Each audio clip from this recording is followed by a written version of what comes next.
و این است پیامی که ما از او شنیده ایم و به شما خبر می دهیم.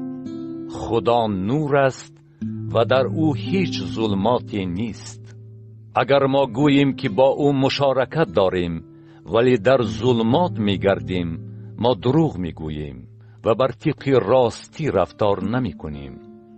اما اگر در نور می گشته باشیم چنان که او در نور است، با یک دیگر مشارکت داریم و خون پسری او عیسی مسیح ما را از هر گناه پاک می نماید.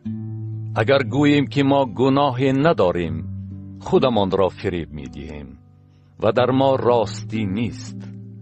اگر ما گناههای خود را اعتراف کنیم، او امین و عادل است که گناههای ما را بیامرزد و ما را از هر ناانصافی پاک نماید. اگر گوییم که ما گناهی نکرده ایم، او را دروغگوی می سازیم و کلام او در ما نیست.